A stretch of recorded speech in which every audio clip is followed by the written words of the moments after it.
Welcome to the Wired for Success podcast, your show for ambitious, mission-driven entrepreneurs who want to build million-dollar businesses without sacrificing their health, relationships, or happiness, who understand that in order to build their empire, they need a solid foundation, and that the more they are thriving, the more their business is thriving too. This show brings you the very best from science, self-development, and entrepreneurship to set you up for sustainable success.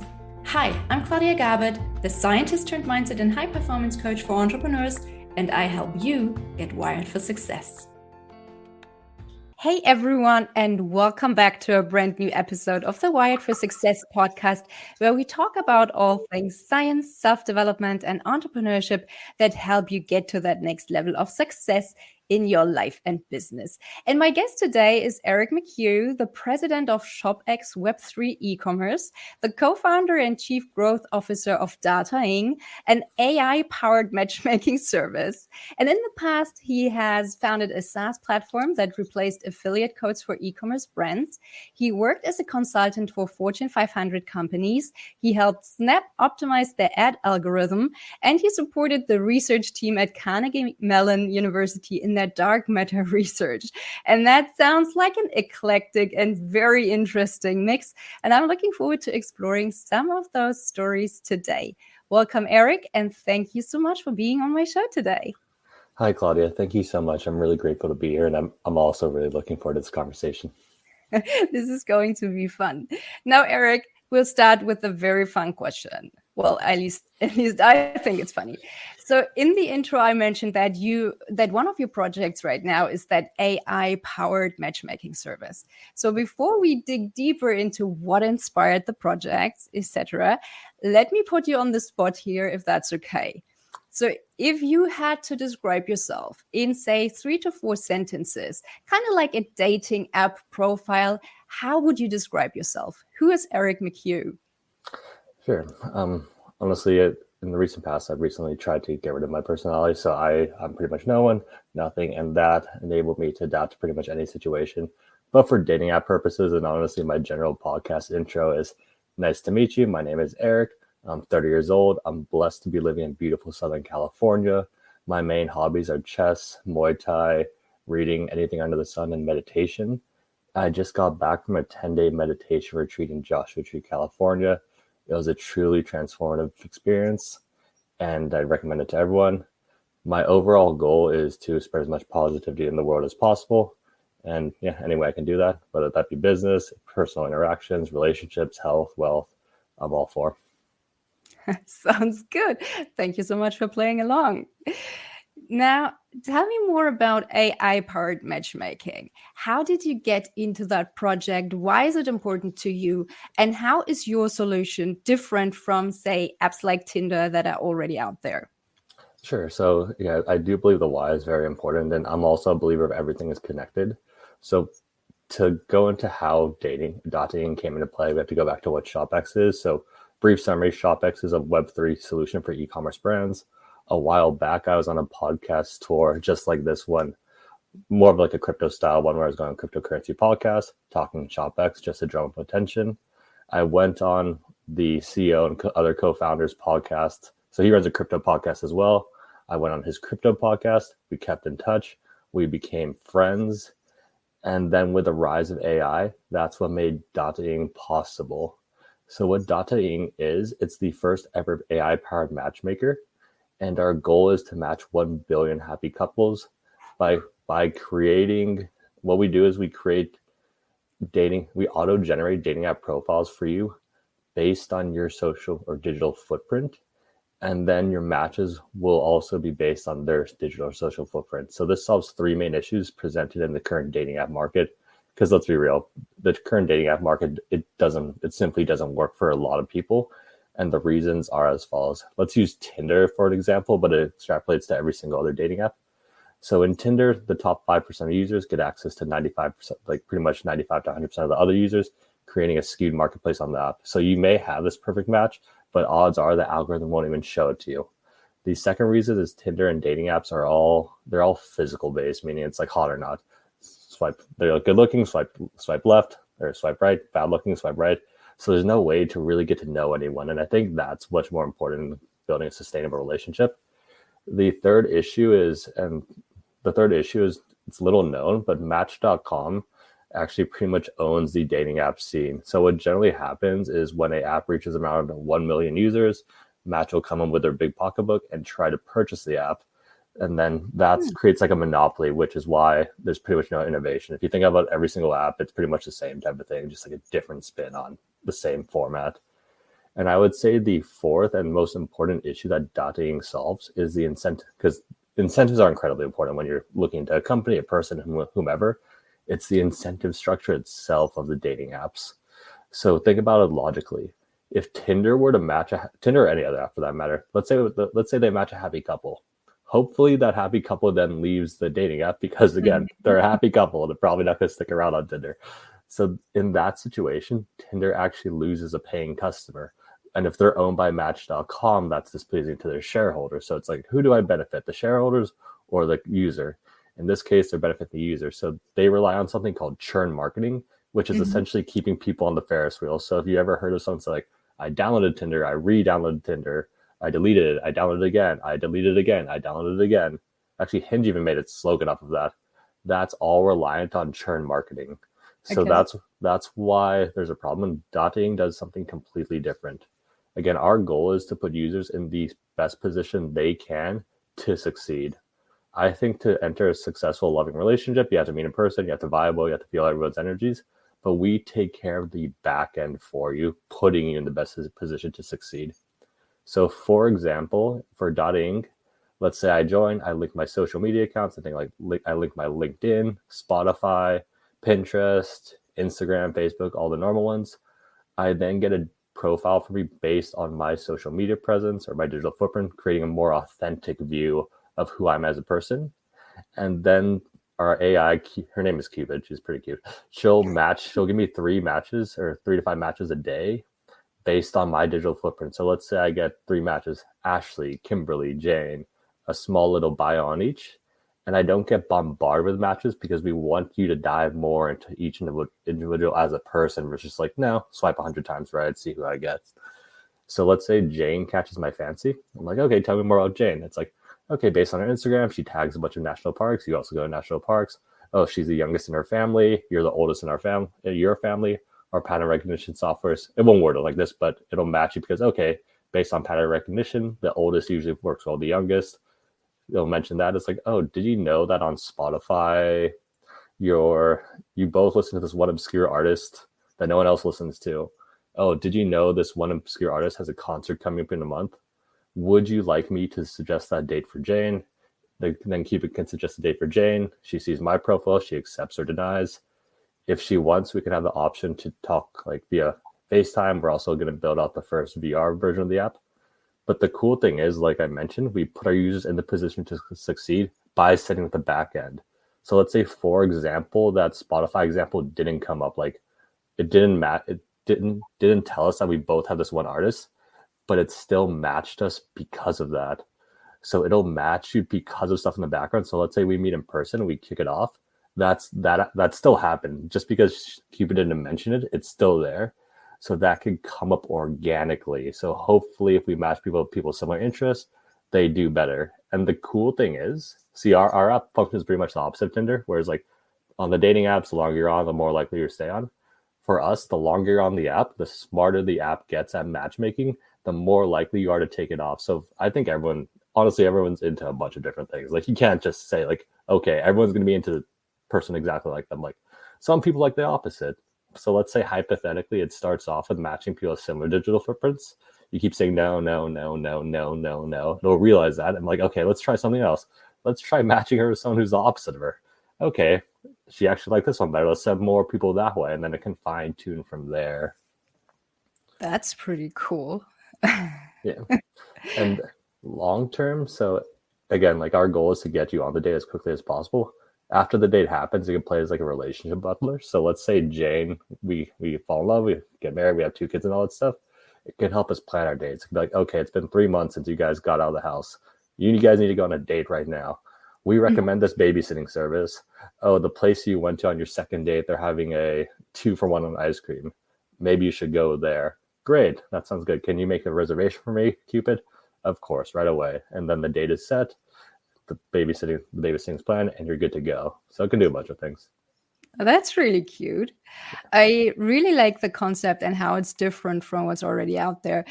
What the first question that came to my mind, though, is if your matchmaking algorithm is based on your social media profiles, I mean, a lot of those social media profiles do not reflect like who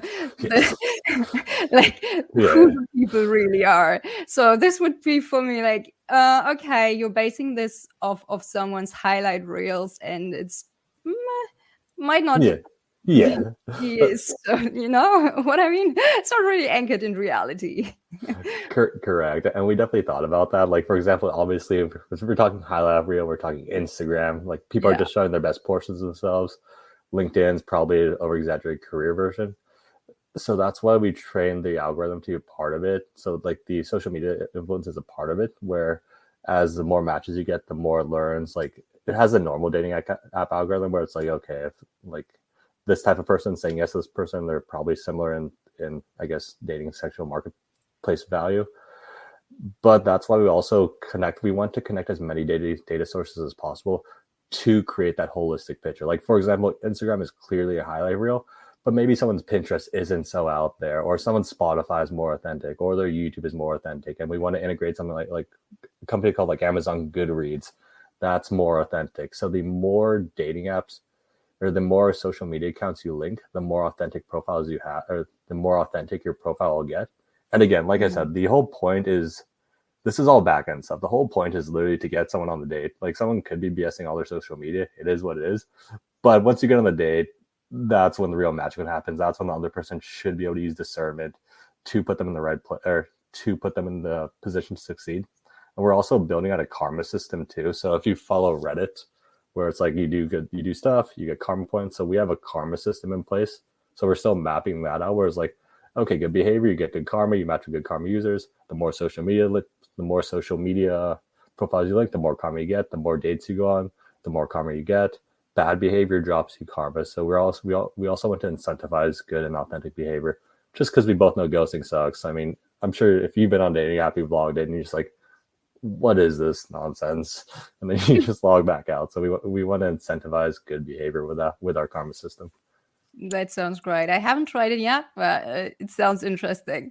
Now, can you share a little look behind the scenes and tell us more about the matchmaking algorithm? So what factors does it use to determine who's a good match and who isn't? Yeah, so honestly, so it's going to be a collective, and I can't go too into detail just because that's proprietary information, but first off, it's going to be a collective-based thing, where really what AI is, it's really good at pattern recognition at scale. So if you think about, that's all AI, it's a bunch of stuff, but at its core, that's what it is.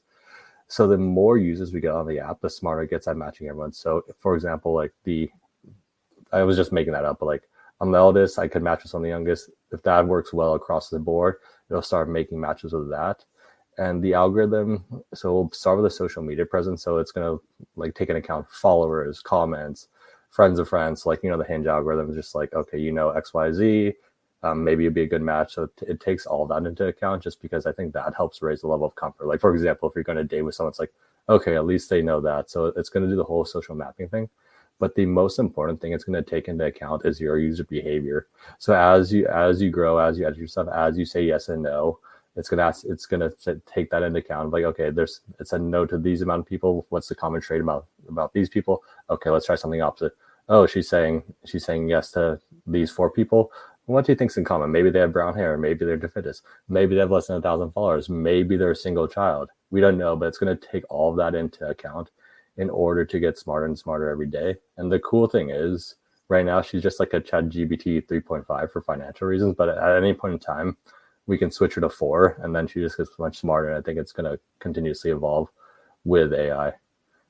So interesting. Now, personally, I find that shared values and interests are super important. Yes. But there are lots of other personal traits that I find really, really important too. Like, biorhythm, for instance. Is that person an early bird or is he a night owl? Are they messy or are they more OCD? Because there's so many factors out there that determine how much friction is created in a relationship. So from your experience, what are you looking for in a partner, and what are some definite deal breakers for you? Yeah, so what I'm personally looking for, I'm looking for someone who's kind, someone who's intelligent, and most importantly, someone I can grow with together. So that's my main thing. If we can go together, like, I understand no one's perfect. Like, you can't just walk in like, I need this perfect person, I need this perfect one, blah, blah. She doesn't check 100% of the boxes. Next, the whole point is just, I'm big into self-development and self-improvement. And I look at just, not just partners in general, but honestly, just everyone, including life activities too. It's like, does it add value to my life? Does it make me better?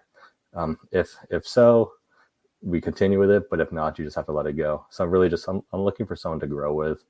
I mean, I have my ideal traits where it's like, hopefully, because I'm an entrepreneur, like hopefully she's also an entrepreneur, because that just, like you said, the schedules are important. Like, okay, if she's at, not to hate on a 9 to 5, but like for example, if I can go out during the day, it'd be nice if you can go out during the day too.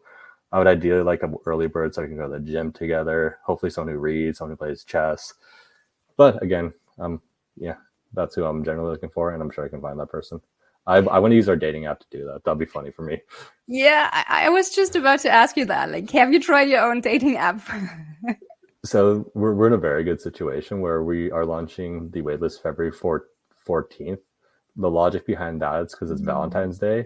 And with our waitlist, we're going to use our algorithms to help train off the data from there, and then slow roll people based on location into the live versions, because we want to go city by city. So we're all based in LA. So we're starting that first, and we want to have curated strong users before we open the floodgates. And the reason we were able to do this is because in startup world, what usually has to happen is you have to get some traction. Like, you have to like get users, get metrics, get KPIs, all that stuff. And then you usually go out for a funding round, and then they give money based on attraction. But some people pretty high up, they liked our idea so much, so it's like, okay, we'll do like a pre-seed round. So we were able to secure funding before, so you don't have to like push out users. You have to just like send it out, throw ad money at the wall, and hope it works. It's like, okay, we got the nest egg secure. We can build this right. We can do QA. Most importantly, we can do QA properly, make it clean for our users, and then we can just kind of let everyone in. And then once we want to do that, it's relatively simple. Just set up a referral program, and our app is so simple. It's like, think of Tinder. It's like we can just use ads to target like Tinder fails. Like, hey, does Tinder work for you? We'll try this. It's a better solution. Or you can just go out to TikTok influencer house. Find the person, not in charge, but who kind of runs like the influencer management agency, talk with them, give their house of like 20 influencers a template content. So it's kind of the same content. They all push at the same time, same hashtags, same kind of wording, same general vibe. And then from there, the algorithm picks it up.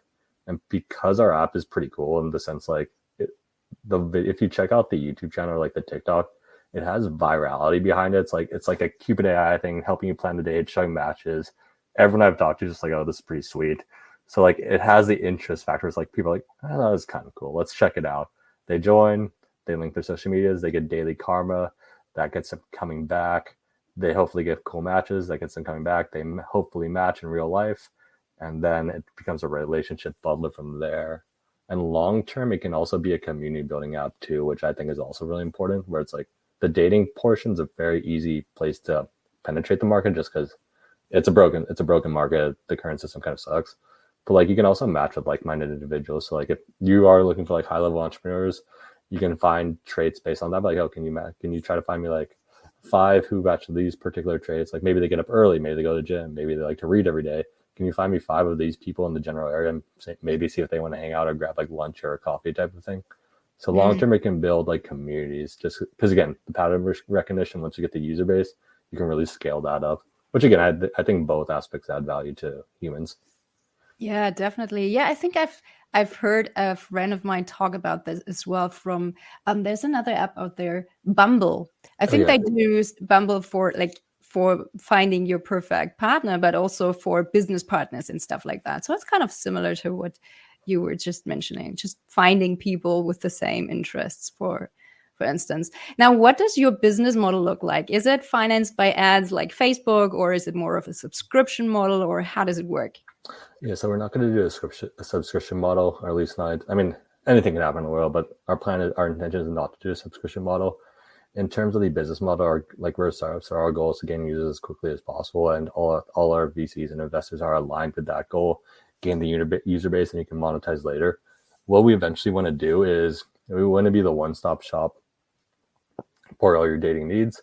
So we're going to set up partnerships with brands, restaurants, all that stuff, so you can plan the date directly within the app. It can handle everything for you, and then once the date is planned, we obviously have to build out like a rebate system. If it's like someone goes who doesn't go through, they have to get refunded. They lose karma points, but we want to take a commission based on the dates planned, thus keeping our incentive aligned. It's like, okay, how do we make our money? Well, they actually have to go on the date versus a subscription model keeping them coming back.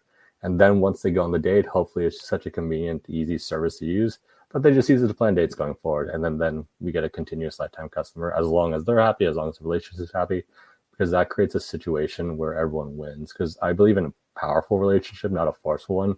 A forceful one is where one party loses, one party wins, and that's unsustainable because one party is eventually like, all right, I'm out. So like think of Tinder. It's like Tinder's not working for a lot of people. That's why people just keep quitting, but they keep coming back. Whereas us, we win because we're making revenue, but the couple win because they're having a good time going on dates and using our products and services to plan those dates. Of course, because of our like the structure of our company, in the sense we'll have tons of users, like tons of data. Company brands may want to advertise on them. That's a pretty easy fit. I'm not worried about that. We could do some AR plays just because we are building out the AR portion. Our logic behind that is AR, like Apple's AR, like the goggles or whatever, they're clunky, they're expensive right now, no one really has them. But I think they're following their own model with the iPhone, whereas when the iPhone came out, it's expensive, it was only for the rich, no one really had it. But 10, 20 years down the line, everyone has it. So I think they're just doing the same thing with their AR, VR system. So we want to be the first one to be able to, so we want to be the first company in there. So if someone searches dating inline, they can hop on that FaceTime call, or they can do a cool little VR date. Interesting. And I really like how much emphasis you put on aligning your incentives with the values and the mission of the company, because I think that's where a lot of startups fail and start developing something that they don't really enjoy in the end, because they're just looking on the money side and they're not really aligning the incentives. Yeah, no, I actually have a really important point on that. I think this is a big issue for a lot of startups, and it was a personal mistake. So obviously, you learn from your mistakes, you move forward. It is what it is. But this highlights the importance of finding the right investors to work with. So a lot of times, like in an investor relationship, like your lead investor, they should be a partner. I think the ideal lead relationship is like, okay, they're experienced, they're there to bounce ideas off of. But in the end, you fall on your own sword. You make the decision, you run with the decision. It's your decision. We're here to help. Whereas in a lot of startups, it's commonplace for startups to accept money from the wrong source, creating a misalignment of incentives from the VC and the startup. And this happens. I mean, it makes sense for it to happen. Like your startup, you haven't got paid in 6 months. You've been going through a fundraising round, which honestly is rather annoying. It's not the most pleasurable part of the business. Someone finally offers you money. Your team's like, okay, we got to get paid. You take the money, which is great, but then this VC, that doesn't have to be VC, but this partner has a bunch of equity in your company, and if their incentives don't align with yours as a company, that would create friction. So a lot of times I'm like, hey, you guys need to hit this KPIs, you have to do X, Y, and Z, and then we'll introduce you to the rest of our network, that type of thing. But then you as the company is like, well, that's not our goal, that's not how we want to do it. We're on the floor building day in and day out, where you're just kind of looking at people from like afar. This is how we should do it. But they're like, no, we pay the money, we should do it this way. And then that friction just isn't healthy for the company. And that could create a lot of dead space on your cap table, which is kind of, to be honest, that's just like a straight anchor on your business of like 10% of your cap table, which is pretty much your equity, is just kind of like not even not doing anything. It's also just anchoring you down that it's hard to recover from. So it's really important if you're starting a startup, going through a fundraising round, just to really vet who you accept money from.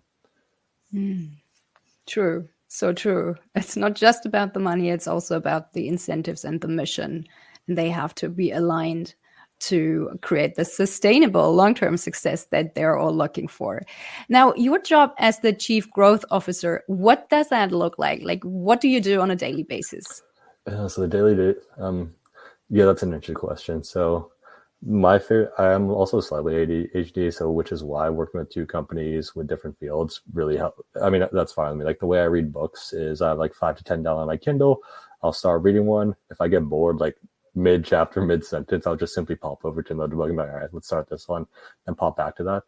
So with two companies, my day to day is really free flowing. Like for example, with growth, I consider that a combination of tech, marketing, community management for this one, but in other companies, sales as well. So like honestly, it's a bunch of different meetings. So our schedules on the calendar. Sometimes it's tech work, sometimes it's like partnerships, sometimes it's community management. Same with the other company too. It's like sometimes it's tech work, sometimes it's brand sales calls, sometimes it's just like sometimes it's marketing. So I live mainly by my calendar, where it's like, okay, I have a call with this person, I have a call with this person, and in my free times, that's when I schedule what needs to get done. So okay, maybe I need to create a marketing plan. Maybe I need to do an hour of QA. Maybe I have to work with a dev team. Maybe I have to hop on this call. So the middle of the day is free flowing. With whatever is most important at the time is what I'll do. But a trick I like to use is the beginning of the day is set and the end of the day is set as well. So I've anchors at both beginning and end. And my anchor for the beginning is I like to get up at 4:20 because honestly I find that kind of funny. But the first thing I do when I wake up is I meditate for 30 minutes to an hour until I feel limited, I feel good. And then I do some management from like an eagle eye perspective, like, okay, what's going on? There's no fires. Then from there I go to the gym. And then once I get back, then I do my work day, like my normal, like whatever normal is you want to call it, just because like early stage companies, everything, you're not going to have like a set schedule. Everything will change. And then I close my day with Muay Thai because that keeps me online throughout the day. Like if I like eat poorly, I'm just going to get hit more. If I'm distracted from work, I'm going to get hit more, which is unpleasant. So Muay Thai forces me to be present too. It also helps me close the day because like I find a lot of people, what they do is like, let's say in a normal business or a normal company, they'll have a stressful day at work and then they'll carry it with them at night. Like they're like, this happened, which doesn't serve you as well. Because from a biological perspective, let's say I'm being chased by a tiger. That's when I'm stressing. Like I'm having like a chemical reaction, like my body's producing different chemicals because I'm getting stressed by a tiger. But once the tiger's gone. I'm just like, yay, happy again. But with our current modern day work culture, the work problems are triggering the same stressful response. And unlike when like the tiger's chasing for like a minute or like 5 minutes, you have 8 hours of that. So you're just producing bad chemicals the whole time. And if you take that with you at night, that just doesn't serve you. It doesn't serve your relationships. It doesn't even serve your company too, because it's not even helping. So what Muay Thai does is it forces me to be present at the end of the night and help me jump out of that, because I've noticed when I'm like sparring Muay Thai, whenever I start even thinking about work, which happens a lot because you're like, oh, this happened. It's like, but whenever I start thinking about work, then I get distracted and then someone just kind of hits me. So I'm just like, well, enough of that. And then it's like, I need to focus on here. I need to focus on the here and now. So it's a really good closing anchor. And then I like to meditate. So, and again, I think the reason meditation or what you do right when you wake up and right before you go to sleep is very powerful. It's because that's when you have the most melatonin on your brain. So that's why I like to meditate or just load myself with positive content, whether it be a book, whether it be a podcast, whether it be just straight meditation right before you go to sleep, because that programs your subconscious to take you into the next day well. Versus if you just load up with like, honestly, most content is just garbage. Like if you load up with like negativity and all that stuff, that's what you bring to the next day. So I make a point to close my day and open my day with positivity. And then that rides throughout the day and rides throughout the night. And it has really good benefits. That sounds very, very balanced, which I've always find super, super important, because something that I've noticed just for myself is if I do not start the day by doing something for myself first and like recharging my batteries, then that day is so much tougher, and then I'm less likely to do it in the evening. If I start my day already with a workout and some meditation and some breath work and stuff like that, then the whole day is just completely transformed, right? Yeah. Yeah, it's way better. It's always good because, okay, nice. You do breathwork and meditation too. Breathwork is insanely helpful if you ever get into it. There's a reason why so many people recommend it. They're different ones, but just try whatever works best for you and just run that system. But it's important to do all that stuff. Like I like to do it before I check my like meditation before I check my emails or check my phone, because like when you check your stuff, it's like a bunch of people just asking you for stuff. You're just like, I don't want to deal with this like right when I wake up. So I do the meditation and stuff before I check anything, and then I check it, and then I'm in a better state of mind to respond, do what needs to be done. But it's important to like I have my routine. It's important for me to get that done before. And again, you're right. A balanced life is a balanced life. You need balance in everything. You can't just be successful in business but neglect health or relationships, because that doesn't work long term. You'll eventually burn out. Whereas at the same time, you can't just focus on health, ignore relationship, business, or however you want to work it. So the key thing for that is I've learned that setting boundaries is really important. Like, for example, after this podcast, I'm going to the gym. It's what I do in the morning. Everyone I know, all both companies, they know that I go to the gym in the morning. And if I'm not responding in the morning, it's because I'm at the gym. If I need to take a walk midday, then I will take a walk midday. If I need to meditate midday, I will book time on my own calendar to do that activity, because I know it's for me. And in the long run, it serves the company. Like, for example, if you go to, for me, it's important to go like on a phoneless walk or phoneless meditation session. Like, it serves the company long term, because I come back with a clear mind. I'm calmer. And in startup world, you have to be like, most things don't work. You have to adapt. So that really just helps you take like a observer perspective on what you're doing, and just helps you analyze better. Yeah, I totally agree. And that might be actually another interesting aspect to integrate into your dating app, because, some people, they have these routines and they don't like if the routine gets disrupted by someone else, right? I mean, just imagine someone coming into your life and she has a completely different set of habits.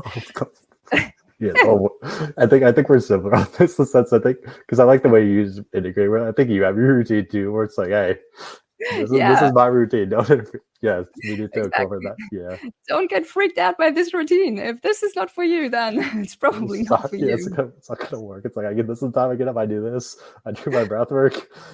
Please don't bother me during this time. Exactly. Yeah, that's a good idea. Thank you. Oh, you're welcome. I'll give you my contact, my Konto information, and you can just wire some money. You're also a business co-founder. Now, what has been your biggest business challenge so far, and how did you overcome it? Are you talking about company specific or just regarding the dating app? You get to choose. So in terms of the biggest challenge for me is just because I think everyone has their own special skills in the sense, like, I can do everything, but certain types of things, they take more energy. Like, things obviously come less naturally for me. So I can do one for each individual company. The biggest challenge for ShopX, which is a Web3 based platform, has been dealing with all the legal, all that stuff, just because that's relatively foreign for me. In the United States, the regulation it doesn't make it easy for you. So the way to overcome that, it was a really simple solution. Like, I'm not the person, I won't be the expert, but we found the right expert. So for our company, we have some of the best. We were able to come up, be friends with some of the best legal counsels in the world. Like, for example, I don't know if you heard about Polygon, but their CEO, he's one of our friends, and he's a lawyer. So finding the right people is really important when encountering a problem that you're not fit to solve. And not only finding the right people, but you have to add value to these type of people. It's like, I'm just gonna text president or CEO of Polygon. It's like, hey, I have this thing. It's like, obviously you just get aired, you ignore it, but you have to build a relationship with people. So I've learned from that is just, honestly, the key for that is building a relationship with people. And startups, it's like a constant wheel of just new problems, new people, and new everything coming in. So the core of that is building a relationship with people. And how do you build a relationship with people? You become authentic friends with people. So I'm my authentic self, and the people we build relationships with, I'm authentic. Some people don't like me, some people like me. It is what it is. So I read as I attract the people I'm meant to attract, and they're more than willing to help me out and wish me the best because I'm willing to help them out and wish them the best. So it's like, it's a genuine relationship where if we have business needs, we come into play. And those are important. That's important, like especially in startup land, because so many problems, so many different things, so many things come up. Like, for example, like you never know what's going to come. It could be a legal thing. It could be a marketing thing. It could be like a tokenomics thing, like it's crypto. So like you have to have a good source of people around you wanting to succeed. And how do you do that? First off, I think the outer world is a reflection of your inner world. And I believe everything in terms of energy, frequency, and vibration. So just like you would turn into a radio station and you turn into a specific frequency, if you're sad, you're vibrating at a specific level. If you're angry, a specific level. You're happy, a specific level. If loving, a specific level. So that's why negative people always attract negative people, which is why angry people always attract negative people. But at the same time, why positive, loving people always attract positive, loving people. So I have that mindset. I have that vibration, and I just attract a bunch of people around me in my lives, and I don't boss them around. I just try to, like, my goal is to be helpful, it's to be friendly. If like, how can I help you? And they're like, how can I help you? And then in that sense, like, you come in contact with the most random people who are going to help you when the timing is right. Like, for example, we just saw working with this guy named Pete. He's fantastic at automations, AI thing, content, all that stuff. Like AI, he has hand down path. But we met like a year and a half ago. We kicked off and remained in touch with that. The crypto economy thing, the dating app, like, again, same type of thing. We were on the same frequency. We had a crypto podcast where it's like, oh, how can we help each other out? Let's keep this open line of communication. A year down the line, he's like, okay, I found this dating company. What do you think? It's like, oh, I think it's funny. I think it's great. I think it solves a problem. Oh, I'm happy to help solve you. I can get you users. That's what my skill set is for that particular company. And then we just start kind of doing stuff. So yeah, I guess the main advice would be authentic. That's generic, but it's really, it solves a lot of problems.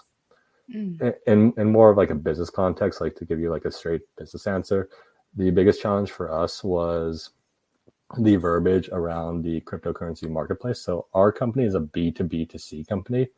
So if we sell our products and services to a Web2 brand, they have to be selling their products and services to their customers. Otherwise it fails. Like Nike launches an NFT loyalty-based program. Great, they launched it. Their customers still have to buy that, which was harder for us in the bear market because of the overall connotation around NFTs and crypto. Because of the bear market, it's negative, it's boring. And the way we did that, the way we solved that is we simply reframed the verbiage, reframed the language. So instead of like an NFT, we have e-commerce NFTs. Why would you buy an NFT? Oh, for hype? No, you buy ShopX NFTs because of the e-commerce benefit that comes with NFT. So there is real utility. So we had to work with brands on how to communicate that how to communicate that with their customers and why their customers want that. And then from the ShopX, so that was on the brand side. It's like a coach to coach type thing. And then from the ShopX side, we have to make because it is a Web3 platform, we have to make our platform as simple as possible for both the brands and the customers to use. So that was the biggest challenge and the biggest thing to overcome. Like, it's a complicated thing just to launch a NFT smart contract. Like, if you wanted to do it yourself, you'd have to like hire your dev, you'd have to do a bunch of stuff. But for our platform, you can just download our Shopify app and then fill out 2 forms, then bam, you have your NFT collection. And then since we already integrated your stores, you can just simply add products to your NFT collection. Like, my grandma was able to do that. And from the, like, during QA, I'm like, Grandma, can you do this? She's like, sure. And from the customer side, we've also integrated with a credit card. So if you're a customer trying to purchase a Nike NFT, it's like, okay, I want the shoe that comes with NFT. Yes, you can work with like normal cryptocurrencies just because that's the ethos of our company. But again, we understand not everyone's there. If you want to purchase with a credit card, what happens in the back end is you're buying Ethereum with your credit card. The brand is getting that. But you as a customer, all you see is, oh, I pay with credit card. Here's the charge. So simplifying a complex problem was the biggest challenge. And we've had to spend millions of dollars on it too. It doesn't come easy because you have to work with like a whole dev team, like whole dev studio. Like, it sounds easy, like, because people just see the finished product. It's like, okay, it doesn't even take that long. How hard was it to build? But no, it took a lot of hours, a lot of money, a lot of messing up and fixing things, a lot of bugs, just a lot of things to produce the finished simplified product. And the thing is, we're still simplifying it too. It has to be simpler, which never ends. Yeah, so true. Thank you so much for sharing. Do you have any specific goals, personal ways, or in your business for this year? It's still January, so maybe you have some new goals for the year. Yeah, so I can go over pretty much everything. So I think my habits are pretty much set in stone. Like, I train more time. I meditate every day. I read every day. I play chess every day. a nice little hack I use is I've replaced mindless scrolling, because I view diet not only in health, like not only in food. Like I think we both know, if I eat food A, I feel this way the next day. If I eat food B, which is worse, you feel worse the next day. But I think your thought diet is equally important. So whatever you're getting programmed every second of every day. So if you're filling yourself with Instagram Reels garbage, that's what you're programming yourself with. So what I do is I download chess.com. I put it right next to my Instagram account, because I have to do social media for the companies. Like I can't. I would like to quit it, but I just simply can't. So I put chess.com right next to my Instagram, like on my phone. So whenever I have the urge to mindlessly scroll, I just like, okay, whenever I'm on scroll, I go to Instagram. Oh wait, chess.com is there. So that helps. I think everyone has everyone has the same inner purpose, but everyone has different outer purposes. So my inner purpose is to raise my level of consciousness. So that's rising up the vibrational scale. And I think that me, like being a positive person, like I said, each emotion has a different frequency, like anger, fear, hate. That's around 200. Love, joy, and all, like peace and all that stuff's around like 500 to like 700. So if I raise my own, that raises the people around me, and then that raises the people around them, creating a nice little upward spiral, which I think is better for everyone. And your outer purpose is how your skills, because I think everyone's born with individual skills, and I think everyone's most happy when they're serving others. So how do your individual skills translate in the business world to solve your inner purpose? And that's where ShopX and dotting come in. So from the ShopX goal perspective, in terms of ShopX goals and in terms of ShopX why, the why is I'd like to live a nice, peaceful life. I can't do it. The money system is corrupt. That led me to gold, which eventually led me to Bitcoin. And ShopX is a way for me to onboard people into the ecosystem at scale. Like if Nike uses their products, they onboard 1 million people. Great, that's 1 million people in the ecosystem. Our overall goal for ShopX, and again, goal-wise for your listeners, it's really important to have 2 types of goals. One is more of an immediate goal, like what can you do in the next year? And the last one is like your big grand gesture goal, which you're always working to. So in terms of ShopX, the big goal is to have 80% of all NFTs be ShopX ENFTs. And that's possible because one of our solutions is attaching an ENFT to each individual product SKU, helping solve the supply chain issue. So that's a way to get there. Our immediate goal, I have 2 main goals right now. The first is to grow the community to 15,000. And the second is to onboard a major brand every single month for ShopX, which again, they tie together because the more brands we have on board, the more community members we have. The more brands we have on board, the more community members we get, the more communities we get, the more brands we have. And our products are actually designed in such a way too. It's like whenever ShopX makes a ReserveX sale, we earn 5% of that. So the brand has 95%, and then half of our revenue we share with our community. Like just like Twitter pays their community and ad revenue, we pay our community for helping our ecosystem grow from ReserveX revenue. So they're getting paid real money. They're happy. They're posting on brands, just generating more brands. Like for example, this happened recently. It's like we paid our community. They started posting on this one particular brand page. I copy and pasted the tweet on what they said. It's like, you guys need to use ShopX for this reason. It's like it was an authentic review type of thing. So I just went on the brand's LinkedIn page. I just messaged them in their comments like, hey, I can help you out with this. Do you want to get on a call? And then that banged around on their back end, and that put me in front of someone of their C-level. So I'm just like, okay. And it's all because it's authentic. So that's the main goals for ShopX. In terms of dotting, again, our long-term big juicy goal is to match 1 billion happy couples. We're launching the 14th. So our yearly goal is 500,000 users. So we want to scale up that growth. Because we have to get the platform ready. We have to get it going. Like there's going to be bugs. There's no way around that. But once we get it good to go, we want to open the floodgates and just launch influencer campaigns, ambassador programs to get to that 500,000 by 2025. And because we've mapped it out, we have our metrics and stuff. Because we have our projections too. If we were able to hit that number, any round, any raise, anything, we'll be able to crush. So there's intention on why we set that specific goal. It's because we have, both companies are blessed to have like insanely good advisors. It's like, okay, if you do X, Y, and Z, then they align with us too. So like all our KPIs are aligned. So if we do X, Y, and Z, you'll be able to raise this amount of money. And then they've already put us in place with the people who would lead the round. So when we do hit that, we're just ready to go. Like we don't have to do like the sourcing round. It's like, okay, you guys are good. Let's run with it. Thank you so much for sharing, and all the best for achieving all those ambitious goals. And I really liked your little hack with the chess.com site.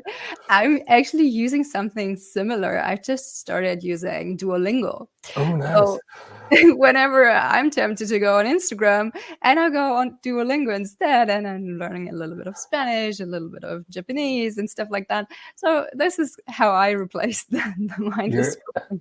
Yeah, it's funny because you're like the fifth person who's mentioned that to me, and like that's never happened recently. Like I wouldn't talk to someone about it, but like just recently, because whenever I bring up the chess.com example, and they're all hyper successful too. It's like I think the key message is replace the mindless scrolling. And Yes. Duolingo and chess are two very positive ways to transmute that energy into something good for you.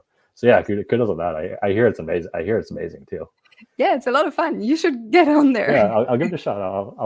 I'll sandwich Instagram with Duolingo and chess.com. Yay! Yeah.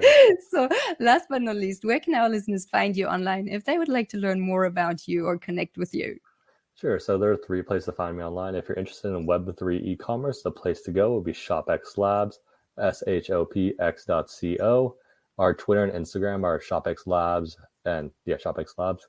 For that particular one, if you are interested in Web3 or crypto, the best way to learn more would be to join our Discord and ask our community what they think of the project. They'll give you an honest answer. They're straight shooters. If they don't like something, they'll say it. If they like something, they'll say it.